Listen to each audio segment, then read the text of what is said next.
Eh bien, bonjour à vous, bonjour à tout le monde. On continue sur cet exercice de stéréochimie, l'exercice 6. Donc, il s'agit d'indiquer donc au sein des couples de molécules. Alors, vous avez vu, j'ai commencé à écrire ces molécules. Eh bien, si les composés sont identiques, si ce sont des conformères, ou si ce sont des diasteréoisomères, ou encore des énantiomères. Je recadre ma feuille. Voilà. Alors commençons par ces deux premières molécules. Donc on voit tout de suite qu'il s'agit d'une projection de Newman. Donc les projections de Newman dans notre tête, ça doit directement nous envoyer plus sur des notions de conformation. Regardons déjà les deux molécules que l'on a. On voit qu'on a un groupement éthyle. Donc je rappelle, ET c'est éthyle, c'est-à-dire CH3CH2. Ensuite, on tombe sur un CHOH, CHOH derrière et un éthyle ici. On a deux conformations qui sont des conformations décalées de chaque côté. Alors la question c'est est-ce que c'est les mêmes ou pas? Alors déjà essayons de les repérer. On a à gauche un groupement éthyle ici et sur l'autre carbone le groupement éthyle qui est en position anti. Dans l'autre molécule, éthyle ici et éthyle ici, en anti. Au niveau du OH, sur la molécule de gauche et la molécule d'ici, vous êtes l'un à côté de l'autre, et c'est également le cas ici et ici. C'est d'ailleurs ce qu'on a vu ensemble, un effet gauche, il y a très certainement une liaison hydrogène entre les deux groupements hydroxyle, les groupements alcool, qui permettent justement cette stabilisation. Enfin, pour les hydrogènes, ils sont positionnés de la même façon de chaque côté. Alors, qu'est-ce que c'est que ces deux molécules? Ces deux molécules sont tout simplement des molécules identiques. Pourquoi identiques? Parce que finalement, si vous tournez cette molécule ici, si vous la tournez de 60 degrés, pardon, non, pas de 60 degrés, de plus que ça, ou alors dans l'autre sens, pardon, si vous tournez de ce côté-là comme ceci, de façon à avoir l'éthyle ici, donc de 120 degrés,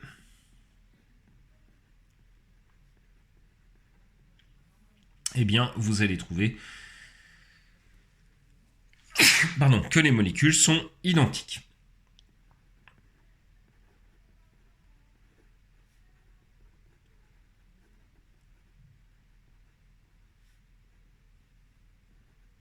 Alors, les deux molécules sont identiques, je parle de rotation. Attention, il ne s'agit pas de la rotation autour d'une liaison, il s'agit bien de la rotation de la molécule entière. D'accord? C'est pour ça que c'est complètement identique. Alors, on a donc deux molécules identiques. Regardons maintenant ces deux représentations de Fischer. Il s'agit de sucre. Comment on voit que c'est un sucre? C'est une représentation de Fischer. Vous avez en haut la fonction aldéhyde, c'est normal, et vous avez ici des positions hydroxyle. Alors, comment les repérer, si c'est des diastéréoisomères ou des énantiomères? Déjà, avec ces formes comme ceci, on ne peut pas voir la structure en type conformation. Donc, c'est absolument pas des conformères. C'est pas possible de les voir en tant que conformères ici. Par contre, on peut regarder s'ils sont énantiomères ou diastéréoisomères. On a deux carbones asymétriques, un ici, un ici, un ici, un ici. D'accord? Donc si on a deux carbones asymétriques, potentiellement on peut avoir de la diastéréoisomérie. Mais la question est de savoir, c'est est-ce qu'ils sont images l'un de l'autre dans un miroir? Eh bien c'est le cas. Regardez bien, ici, on est bien image l'un de l'autre dans un miroir. Ce sont donc deux énantiomères.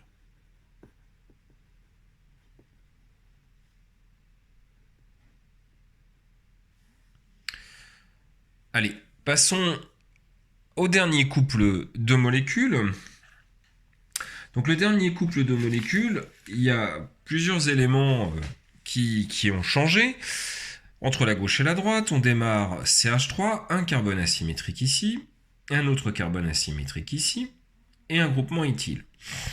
Ici, on a poussé le vis jusqu'à positionner ce groupement éthyle ici, le OH là, le groupement amino ici, donc ce carbone asymétrique, et cet autre carbone asymétrique, et le CH3. Donc il y a eu plusieurs modifications qui ne sont pas forcément simples. Alors la première chose à faire, c'est déjà se rendre compte qu'on est ici avec 1, 2, 3, 4 et 5. Nous sommes en présence du 2-amino-pentanol. Pentane 3-ol. Ça, c'est le nom de la molécule. Et en fait, on va se servir un petit peu du nom de la molécule puisqu'on a deux carbones asymétriques, on va démarrer par essayer de déterminer qui est R et qui est S. On va s'intéresser notamment pour la molécule de gauche sur la position 2. Alors la position 2, on a le quatrième groupement qui est l'hydrogène qui est devant vous. Le premier groupement, eh bien, c'est soit azote, soit carbone, c'est donc bien lui. Le deuxième groupement, eh bien, c'est soit ce carbone-là qui est un carbone de CH3, ce carbone qui est un carbone qui est lié à un oxygène, c'est donc lui qui est en 2. Et l'autre CH3 qui est en 3. On tourne comme pour faire un R.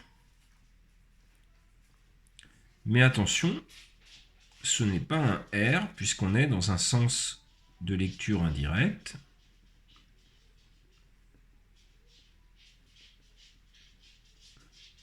Et donc, nous avons le S. Pourquoi le sens des lectures est indirect? Tout simplement parce que l'hydrogène, qui est le quatrième groupement, il pointe vers vous. Donc ici, on est en présence du 2S. Puis on va regarder maintenant le carbone 3. Le carbone 3 est ici. Nous avons le quatrième groupement qui est l'hydrogène qui est en arrière du plan. Bonne nouvelle, puisque finalement ça va permettre de faire sa configuration tranquillement. On a ensuite, eh bien, soit l'oxygène éthyle ou un autre carbone. Le premier, c'est l'oxygène du OH. Ensuite, on a un carbone, un carbone.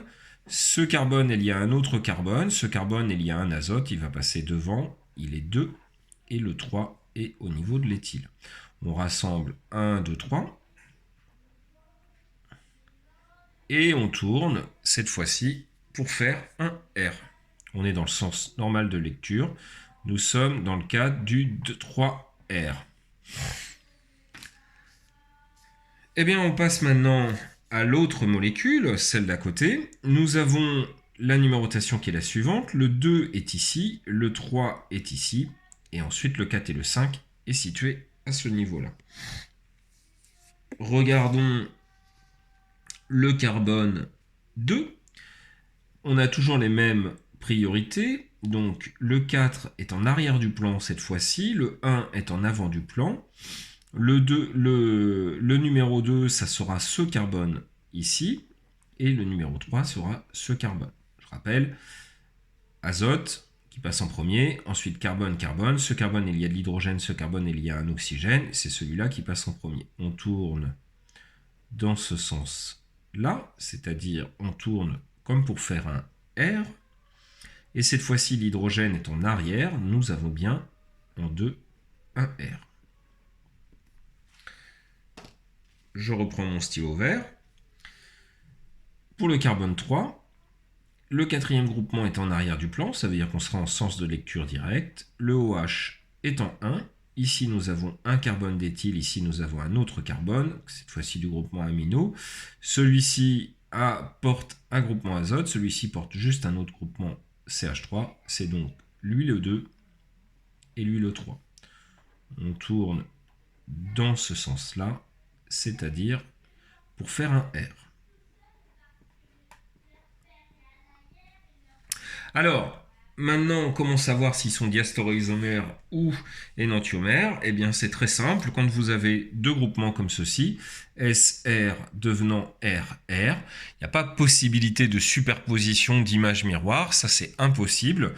Il aurait fallu être ici 2R3S, auquel cas vous auriez eu l'énantiomère.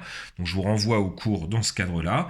Donc, on a deux éléments qui se distinguent et l'autre carbone asymétrique qui reste le même, nous sommes en présence d'un diastéréoisomère.